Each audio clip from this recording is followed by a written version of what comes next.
Hello friends. एक बहुत ही अच्छा स्टॉक मैंने आपके लिए ढूँढा है और हो सकता है कल को आपको इसमें ट्रेड लेने की अपॉर्च्युनिटी मिले और नहीं मिले। मैं अभी इसके सबके ऊपर डिस्कस करूँगा बट उससे पहले मैं एक डिस्क्लेमर देना चाहता हूँ। और डिस्क्लेमर ये है, this video is just for educational purpose. No one will be held responsible for any kind of profit and loss before investing or taking any trade or doing any kind of financial activity related to this script which is I'm going to talk about in this video. Before taking any trade or investment, do advise with your SEBI registered financial advisor, because neither am SEBI certified advisor nor I have any authorities to advise. I am making this video just for educational purposes. All the data and details I am sharing only for educational purposes. Okay.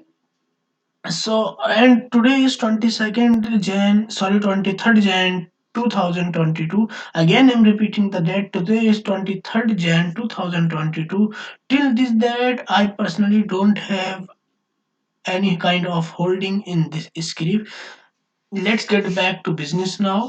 और अब मुद्दे की बात पर वापस आते हैं। मैं आपको स्क्रिप्ट में दिखाता हूँ कि मैंने जो ये स्टॉक और ये स्क्रिप्ट चुनी है, ये सिलेक्शन क्यों करा है मैंने, इसके पीछे का क्या रीज़न है। देखिए, जो स्क्रिप्ट मैंने सिलेक्ट करी है, वो स्क्रिप्ट बहुत ही ज़्यादा बेहतरीन स्क्रिप्ट है और इसमें भी आपको अगर ट्रेड लेने की, एंट्री लेने की अपॉर्चुनिटी मिले तो मैं नहीं समझता हूँ कि आपको ये अपॉर्चुनिटी मिस करनी चाहिए। और ये एक गोल्डन अपॉर्चुनिटी होगी। अगर आपको इस स्टॉक में, इस ट्रेड में एंट्री मिल जाए तो आप अच्छा प्रॉफिट बहुत ही ईज़िली अर्न कर सकते हैं, ऐसा मुझे लगता है। आई मे बी रॉन्ग, हो सकता है मैं गलत हूँ, दिस इज़ माय ओपिनियन और ये सिर्फ़ एजुकेशनल पर्पज़ से है। देखिए, जो मैंने स्टॉक निकाला है उसका नाम है श्रद्धा कॉर्प। ये आपके सामने लगा हुआ है, जिसका फुल नेम है श्रद्धा कॉर्प केमिकल लिमिटेड।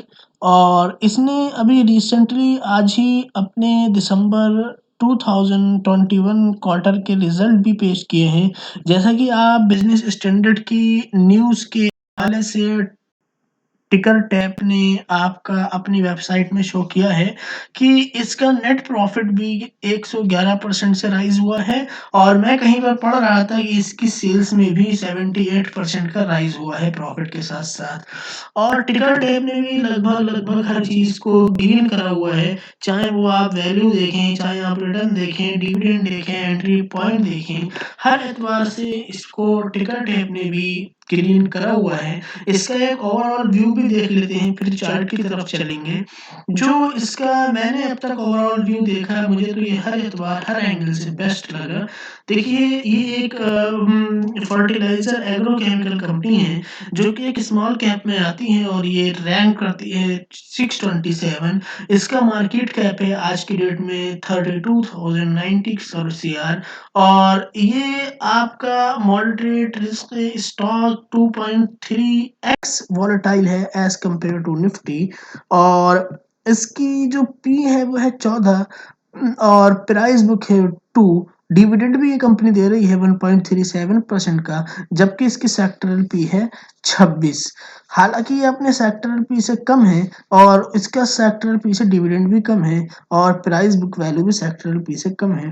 जो एनालिस्ट हैं have suggested that investor can by this stock. 88% लोगों ने सजेस्ट करा है।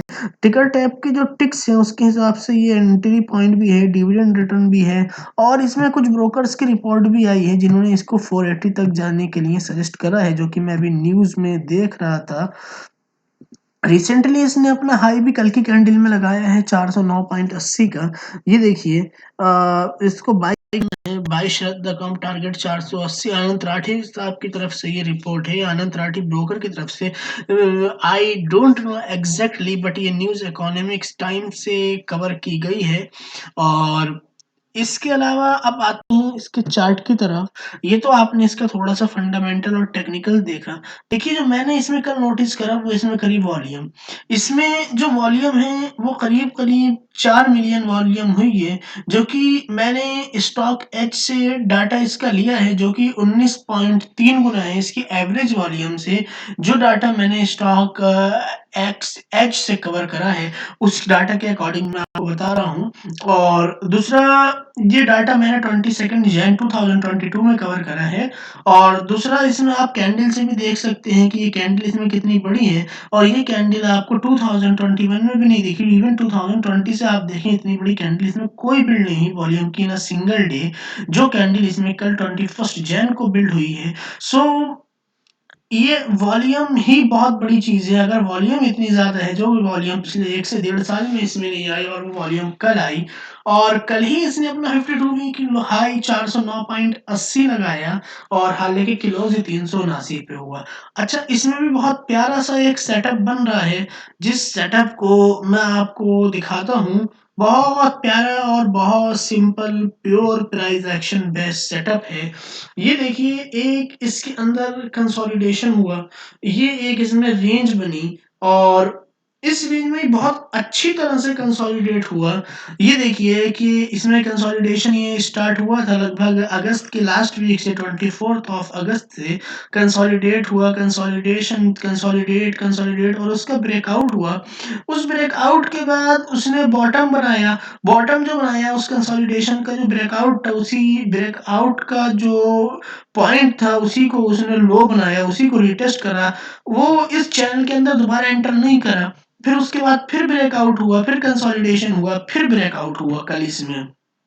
और वो कल का ब्रेकआउट था, ये बहुत ही ज़्यादा ज़बरदस्त वॉल्यूम के साथ ब्रेकआउट था, जो कि वॉल्यूम आपने पिछले डेढ़ साल में या 1 सवा डेढ़ साल में इसमें नहीं देखी। इतनी वॉल्यूम आपको कल इसमें देखने को मिली, करीब-करीब 3.5 मिलियन के आसपास।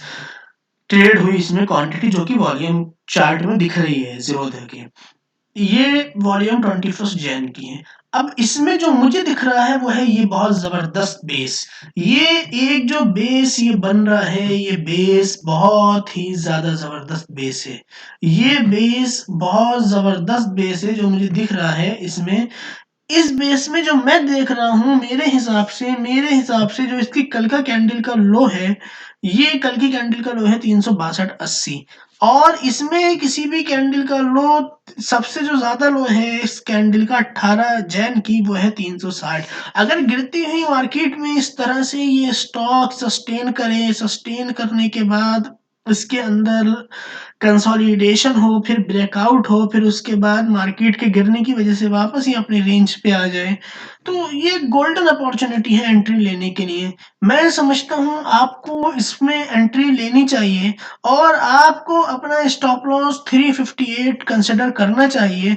और अगर मैं आपको रिकमेंड तो मैं नहीं कर सकता, एक एजुकेशनल पर्पज़ से मैं अगर पर्सनली देख रहा हूँ कि 370 एक अच्छा लेवल हो सकता है एंट्री के लिए 358 के स्टॉप लॉस के साथ, उसमें आप 12.5 से 13% का एटलीस्ट टारगेट पकड़ सकते हैं।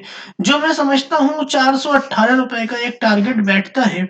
₹418 का टारगेट एक अगर 409 ही ब्रेक करेगा तो 418 जाना चाहिए या जा सकता है, इसकी प्रोबेबिलिटी बहुत ज़्यादा है और उससे आगे भी जा सकता है। बट मैं समझता हूँ स्विंग ट्रेडिंग में अगर 12-13% मिले 1:3 और 4 का रिस्क रिवॉर्ड तो बहुत बेस्ट होता है। अगर आप 370 पे लेके 358 का एसएल डालते हैं, 3 से 3.25% का एसएल बैठेगा, उसके अगेंस्ट 13% का टारगेट बैठेगा। मैं समझता हूँ बहुत अच्छी चीज़ है और इसमें एक चीज़ मैं आपको नहीं दिखाने से रह गई, वो है होल्डिंग।